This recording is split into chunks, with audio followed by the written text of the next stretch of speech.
Você acha que a sua falta de foco é um problema de força de vontade? Ou pior, você acreditou na mentira confortável de que é apenas culpa do algoritmo do TikTok ou de algum déficit de atenção não diagnosticado que virou moda na internet. Sinto informar, mas você está olhando para o problema com a lente errada. Literalmente. O que ninguém te conta, nem o seu coach de produtividade, nem o aplicativo de Pomodoro que você baixou e nunca usa, é que o foco mental não começa no pensamento. Ele não começa numa decisão abstrata de agora vou trabalhar. O foco mental segue o foco visual. É uma lei fisiológica. Seus olhos não são câmeras passivas que apenas registram o mundo. Eles são pedaços do seu cérebro que foram expulsos do crânio durante o desenvolvimento embrionário. A retina é tecido neural. É sistema nervoso central exposto à luz. E o segredo que a neurociência conhece, mas que a autoajuda ignora, é simples e brutal. Você pode hackear a química do seu cérebro, a sua liberação de adrenalina e a sua capacidade de aprender qualquer coisa difícil, apenas controlando a musculatura dos seus olhos. Parece simples? Tente fazer. A maioria de vocês perdeu essa capacidade biológica básica. Vocês castraram o próprio sistema visual. Hoje, vamos dissecar a anatomia da atenção, sem anestesia. Vou te ensinar a usar a única alavanca mecânica que controla o seu estado de alerta e vou explicar por que, se você não controlar para onde olha, jamais controlará o que pensa. Bem-vindo à realidade biológica. A primeira coisa que você precisa entender para parar de ser um amador cognitivo é a relação visceral entre o seu olhar e o seu estado de excitação neural. Quando você diz, preciso focar, o que você está pedindo fisiologicamente para o seu corpo? Você está pedindo a liberação de neuroquímicos específicos no tronco cerebral.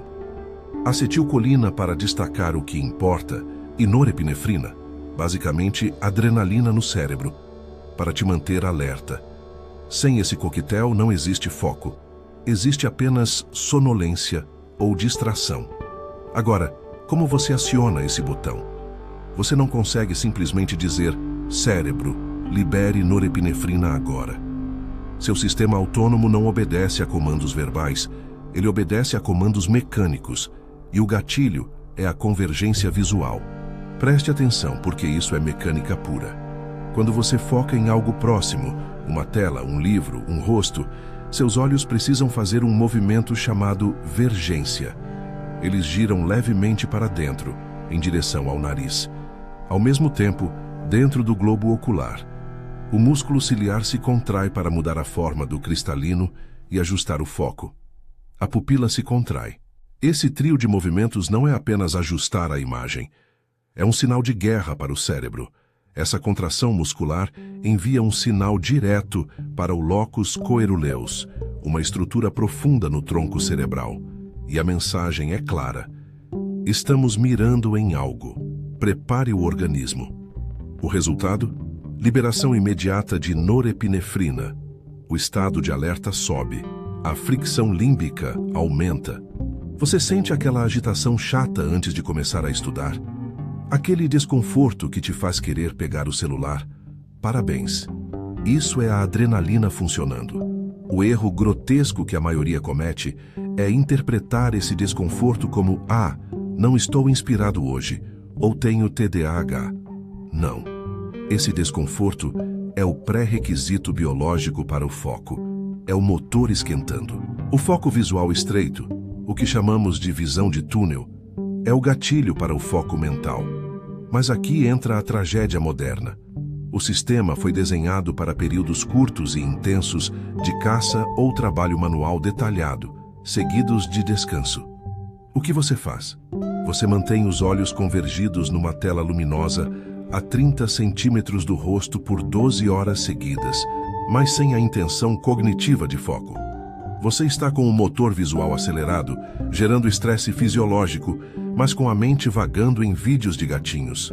Você dissociou o mecanismo. Você treinou o seu cérebro a estar visualmente estressado, mas mentalmente disperso. É a receita perfeita para a ansiedade crônica e a burrice funcional. Vamos aprofundar, porque o buraco é mais embaixo. Existe uma relação direta entre o seu olhar e a sua percepção de tempo. Sim, tempo. Já percebeu como o tempo voa quando você está focado, ou como ele se arrasta quando você está entediado numa fila? Isso é controlado pela dopamina. E adivinhe o que modula os pulsos de dopamina e a segmentação do tempo? O seu piscar de olhos. Isso não é metáfora. Estudos mostram que piscamos não apenas para lubrificar a córnea, mas para fatiar a experiência temporal. Cada piscada é um reset neurológico. É como se o cérebro dissesse: fim da cena, nova cena. Quando você está cansado, desinteressado, com a dopamina no chão, você pisca mais. Você fatia o tempo em pedaços menores. A percepção é de que o tempo não passa. O sofrimento aumenta. Quando você está em alto foco, em estado de fluxo, você pisca menos. Você entra no que chamamos de olhar fixo. A supressão do piscar mantém a estabilidade visual e, consequentemente, a estabilidade atencional. Agora, olhe para si mesmo. Você é um piscador compulsivo. A qualquer sinal de dificuldade no trabalho, você pisca, desvia o olhar, checa o telefone. Cada vez que você faz isso, você reseta o cronômetro da dopamina. Você impede que a neuroquímica de aprofundamento se acumule. Você quer a solução? A solução é desconfortável. A solução é treinar o olhar fixo. Não estou falando de encarar alguém no metrô como um psicopata. Estou falando de um protocolo deliberado de treinamento neural. Antes de começar uma tarefa difícil, aquele relatório que você está procrastinando, ou o estudo complexo, você precisa ancorar o seu sistema visual. Escolha um ponto físico na parede ou na sua tela, um ponto minúsculo, e decida que você vai olhar para aquele ponto, com foco de laser, por 30 a 60 segundos. O que vai acontecer? No começo, é fácil. Nos primeiros 10 segundos, sua mente vai começar a gritar: isso é chato, olhe para o lado, coça o nariz. Seus olhos vão querer micros saccades, pequenos movimentos involuntários para varrer o ambiente. Resista, mantenha o foco visual, reduza o piscar. Ao fazer isso, você está forçando via top-down a ativação dos circuitos colinérgicos no cérebro. Você está dizendo para a sua neuroplasticidade: isto é relevante, fique aqui. Depois de 60 segundos desse aquecimento visual, quando você baixar os olhos para o trabalho, seu cérebro já estará no estado de túnel. O foco mental virá de graça, a reboque do esforço visual que você acabou de fazer. Mas cuidado, não dá para viver em visão de túnel. Isso é biologicamente caro. E aqui está o segundo erro que destrói a sua saúde mental e ocular. Você desaprendeu a relaxar. Lembra que eu disse que a convergência dos olhos gera estresse e alerta? O oposto é verdadeiro. A divergência visual gera relaxamento. Nossos ancestrais passavam o dia escaneando o horizonte, visão panorâmica. Esse tipo de visão, onde você não foca em nada específico, mas percebe o todo, a periferia, o teto, o chão, as paredes, tudo ao mesmo tempo, tem um efeito calmante instantâneo. A visão panorâmica desativa o tronco cerebral. Ela reduz a descarga de noradrenalina. É o freio de mão do estresse. Se você passa o dia focado numa tela, visão de túnel, e quando vai descansar, pega o celular para rolar o Instagram, outra tela, outra visão de túnel, você nunca desligou o sistema de alerta. Você apenas trocou o objeto do estresse. É por isso que você termina o dia exausto, com os olhos queimando e a cabeça cheia, mas com a sensação de que não produziu nada. Você manteve o acelerador do estresse visual pisado até o fundo, mesmo nas pausas. O protocolo correto, e eu sei que você vai ter preguiça de fazer, mas meu papel é te dar a ciência, não passar a mão na sua cabeça, é alternar. A cada 45 ou 90 minutos de foco intenso, visão de túnel piscando pouco, você precisa de 5 a 10 minutos de visão panorâmica. Levante a bunda da cadeira, vá até uma janela, olhe para o horizonte. Se não tiver janela, olhe para o ponto mais distante da sala e tente expandir sua visão para ver os cantos da parede sem mover os olhos. Deixe o olhar ficar mole. Isso não é misticismo zen, é fisiologia. Ao fazer isso, você relaxa o músculo ciliar, solta a convergência e sinaliza para o tronco cerebral.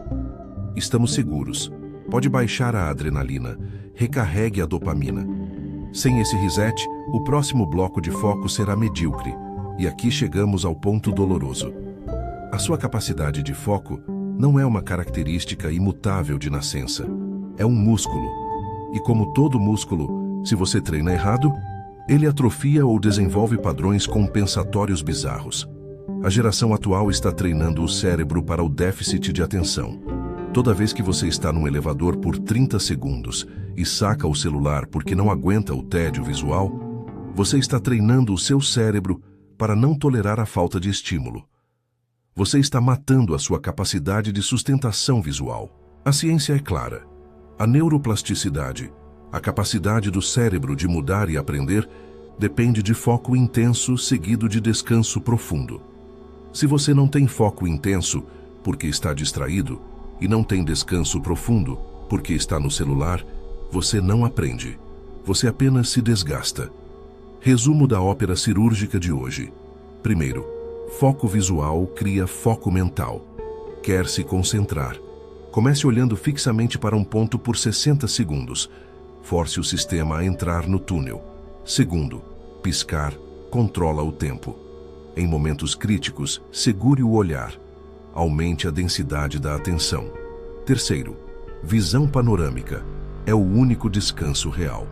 Celular não é descanso. É mais estresse visual disfarçado de lazer.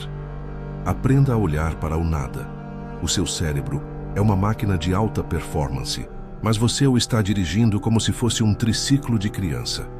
A biologia te deu as ferramentas. Estão literalmente na sua cara.